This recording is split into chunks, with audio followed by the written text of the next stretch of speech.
right now is Texas Governor Greg Abbott. Governor, good morning.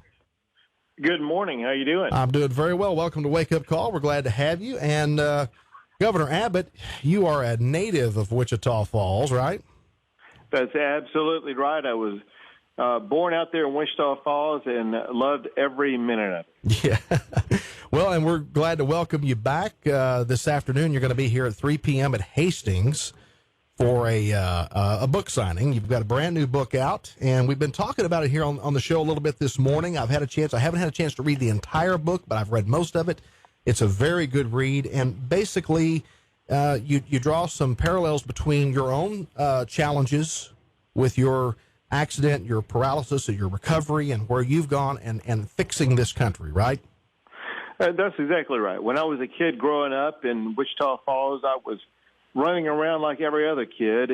And then later on in life, after graduating from law school and moving to Houston, Texas, I was out jogging and a big tree crashed down onto my back, leaving me permanently paralyzed and forever using a wheelchair. But despite that challenge, I realized something very important, and that is that our lives are not defined by how we are challenged. Instead, they are defined by the way that we respond to the challenges we face. Right. And because I grasped that, it was after that I went on to become the Attorney General and now Governor. And as an aside, that very same principle applies to every single one of your listeners today. There are listeners today who have challenges in their lives. It could be a physical challenge like I have, or it could be financial or emotional or family or whatever the case may be. And don't let your life get bogged down by your challenges. Instead, uplift your life by the way that you respond to the challenges you face. And it's that very same prescription that I am applying for our country. Listen, the United States of America is the best country in the history of the world. But just like every family has challenges, the family of the United States of America has some challenges, too, that we need to fix. And the challenge is that we have broken away from the fundamental foundation of our United States Constitution. And I offer prescriptions for getting us back on track. Governor, I've argued for a long time that what we see coming out of Washington in particular is chipping away. There are people in our government, unfortunately, and other people outside the government who are chipping away at three areas of America: our borders, our culture, and our economy. And if anything takes America down, it'll be attacks on those fronts. It won't happen at the point of a gun. It'll happen internally from that. Would you agree with that?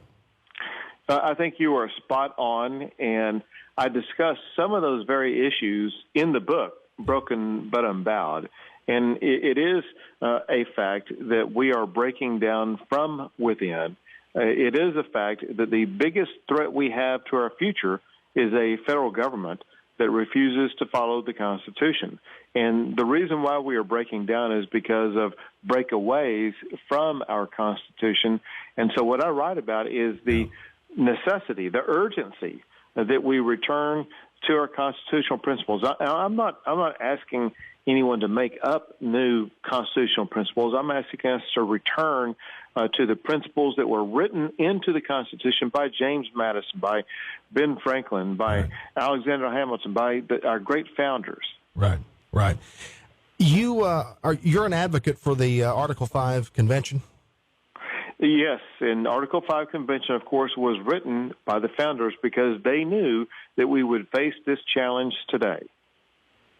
There's a lot of arguments for and against it. I'll be honest with you. I have some reservations myself, only because I have a fear of unintended consequences. I fear attacks on things like, for example, our Second Amendment right to keep and bear arms.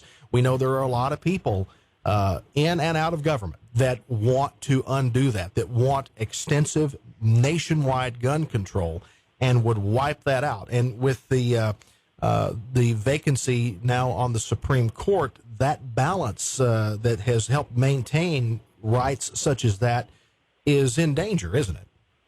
It is, and I write about this very specific issue in the book about first what's called a runaway convention where bad things can happen. Yeah. And I point out how that is absolutely impossible. The reason why it is impossible is that because of the high number of states required to ratify any amendment, which is 38 states. Right.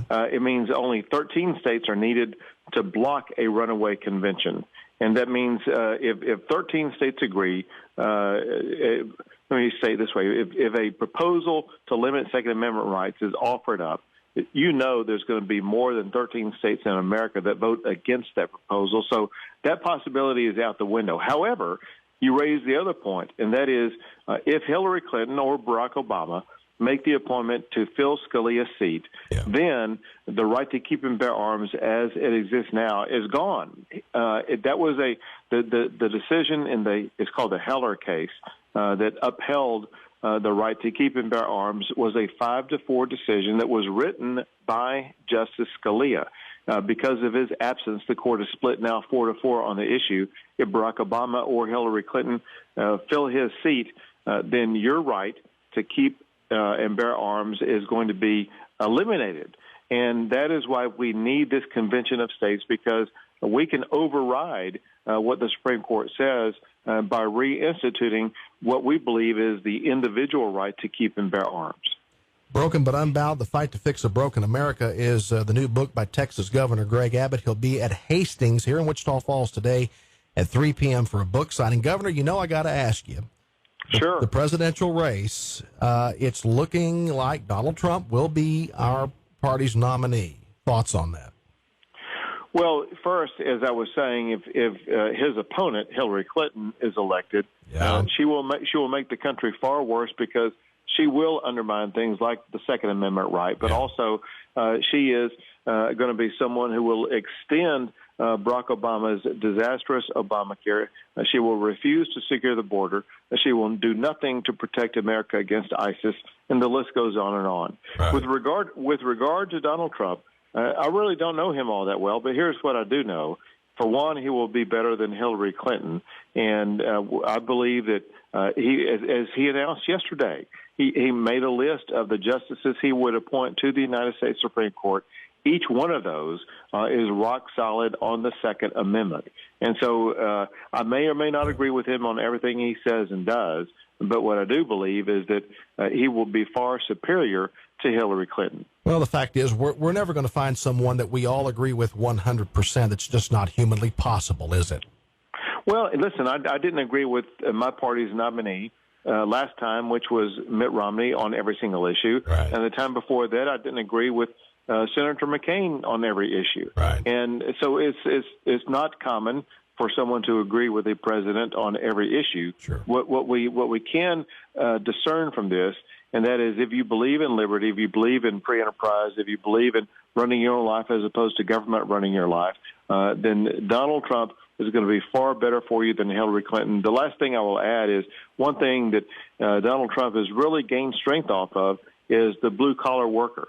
The blue-collar worker is suffering as much as anybody else in America today. Donald Trump will aid, support, and lift up the blue-collar worker, whereas Hillary Clinton has already promised to kill jobs that the blue-collar worker needs. Yeah, well, with her threat against the coal industry, for example. Yeah. Well, no, it's not just coal; it's energy industry across the board. So the type of fracking that we're doing in the state of Texas is at risk with Hillary Clinton as president. Texas Governor Greg Abbott, Broken but Unbound, The Fight to Fix a Broken America is the new book. It's out now. You can get your copy today at Hastings, and the governor will be there to autograph it for you. Today, a book signing at Hastings at Camp and Southwest Parkway here in Wichita Falls today at 3 o'clock. Governor, thank you so much for taking time to be with us this morning on Wake Up Call. Thank you so much. Thank you.